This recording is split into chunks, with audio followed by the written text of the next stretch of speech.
Okay, so you're thinking about aerating your yard, and you might have some questions about that. So in this video, we're going to try to address as many different topics on aerating as possible. First is, what is aerating? It's the process of adding or relieving compaction in your lawn by adding pockets for the air to move into, as well as moisture from irrigation and rain.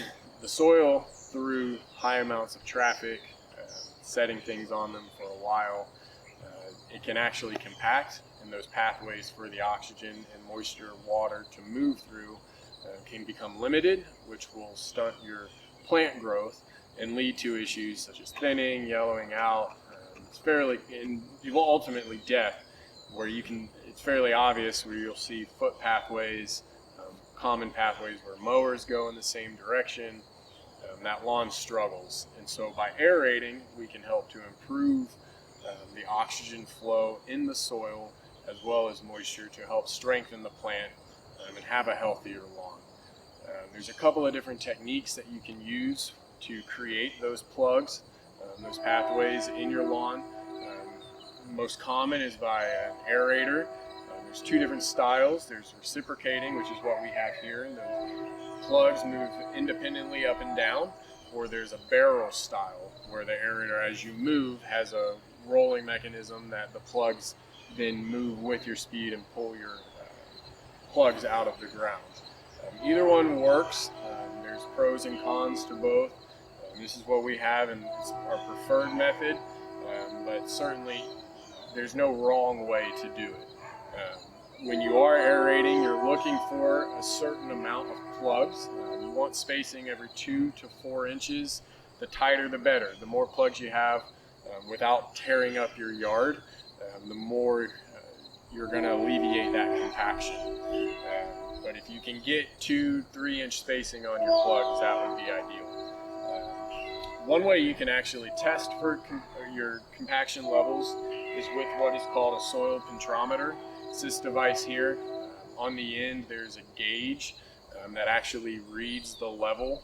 So as you press it into the ground, it will show you if it's in the green, yellow, or red range.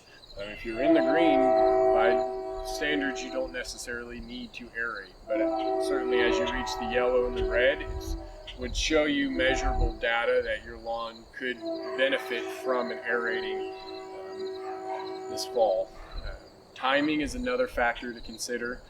Spring, summer, fall, when's the best time?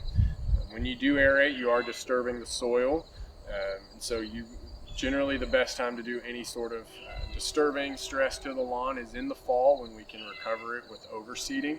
That's not to say spring isn't a good time to do it if the circumstances call for it. It might affect your pre-emergence and your herbicides a little bit, but it can be done. Summer is generally a pretty stressful time for tall fescue, so it's not necessarily the recommended time to do it. If you have a bad enough issue of compaction, it's not a bad idea to try it. Certainly anything will help. If you are looking to aerate your lawn, you're going to want to mark anything in the yard before you begin, such as sprinkler heads, valve boxes. If you care to go to the length, call in a locate and see where your cable lines run. But you are making puncture wounds in your lawn, so anything in there that can be damaged will be if you hit it. So take the time to mark everything out so you don't have more issues later on. Aerating is not a simple process, but it can be fairly straightforward. Main things to keep in mind is your penetration of your depth. You're wanting at least a 2-inch plug at a minimum. The deeper the better. You're just going to help create deeper pockets. If you're only penetrating the soil a 1/2 inch, it might be wise to stop, water your lawn a bit, get some more moisture in there to help those tines, or find a machine that can get a little bit heavier, set some weights on top. That will actually get deeper, but just breaking 1/2 inch is probably not going to do too much. So do your best to have a nice moist soil bed before you aerate to get that proper penetration. So after you get your depth, you're going to just want your spacing. And then from that point, depending on how much you tear up your yard, there might be a little bit of cleanup Any grass that was brought up, you can sometimes mow right afterwards. That will help break up some of those plugs, as well as pick up anything in the lawn that might have been damaged in the aeration process. But once you get done aerating, you're going to notice some benefits long term. But it's a great time to overseed right afterwards, where you can get a really powerful 1-2 punch. And if you do overseed afterwards, you're almost guaranteed that you're going to see tremendous improvements to your lawn. So we're going to go ahead and aerate my yard. We'll take some footage of that as we're doing it to show you and give you a little bit of idea of what that process looks like, at least from our end. So stay tuned, and thanks for watching.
Okay, so at this point we have finished our aerating of my lawn. As you can tell, the lawn, it's definitely experienced some stress, not in a bad way. We did aerate it, we did dethatch it. So what we've really accomplished is our upper half-inch soil bed is now groomed very well. It's soft, there's holes all over. It's going to help alleviate compaction, help that moisture run in. It's going to grab onto some of the seed. In all the areas of my lawn that are a little bit thinner and stressed, that soil bed is now just perfect, ready for seed. Which, if you've gone through this process, that's your goal. When we first went over with the machine, we did have to go back in some of the spots that were bare with some rakes, kind of clean that up a little bit, soften it, and get a hard rake, a spring tine, leaf rake. And then we did one last mow right before we're about to overseed, just to pick up anything that was brought up in the aeration process. We're not going to mow for a while, so this is the last chance before putting down seed to get one final cleanup cut. So we did that, and this is our finished product. I'm pretty pleased with it. We'll go over with the vertislicer, so there will be some knives that will now run over this again in 2 different directions to help even everything out. And when we're finished, yeah, it should be looking really good. We'll get some water to it and check on it here in 4 to 6 weeks. But so far, yeah, this is your aeration. Best of luck.